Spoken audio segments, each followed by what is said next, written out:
Next நம்ம 5th standard students நம்ம அம்மாவை பற்றி ஒரு கவிதையாக வர்ணிக்க வராங்க.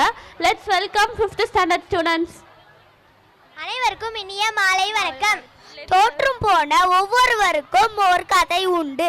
ஆனால் இந்த சமுதாயத்தில் வெற்றி பெற்றவர்களின் கதைகள் மட்டுமே அனைவராலும் பேசப்படுகின்றது. நம் வாழ்வில் எது வெற்றி என்பதை பற்றி இப்போது தெரிந்து கொள்வோமா? 4 வயதில் எது வெற்றி? பள்ளிக்கு செல்ல முடிந்தால் அது வெற்றி. 8 வயதில் எது வெற்றி? தனியாக வெளியே சென்று வழி தவறாமல் வீடு திரும்பினால் அது வெற்றி. 12 வயதில் எது வெற்றி? நல்ல நண்பர்கள் கிடைத்தால் அது வெற்றி. 18 வயதில் எது வெற்றி? சிந்தித்து செயல்பட்டால் அது வெற்றி. 22 வயதில் எது வெற்றி? பட்டதாரியாக பல்கலைக்கழகத்திலிருந்து வெளியேறினால் அது வெற்றி. 30 வயதில் எது வெற்றி?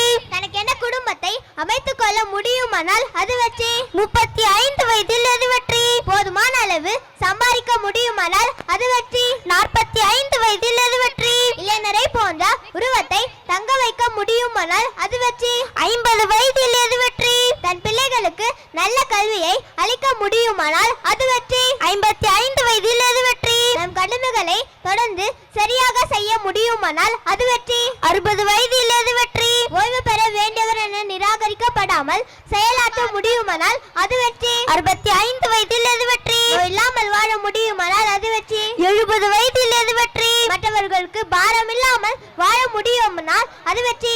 75 வயதில் எது வெற்றி? நண்பர்களுடன் உறவாடி மகிழ முடியுமானால் அது வெற்றி. 80 வயதில் எது வெற்றி? மற்றவர் துணை இல்லாமல் வெளியே சென்று வழி தவறாமல் வீடு திரும்பினால் அது வெற்றி. நன்றி, வணக்கம்.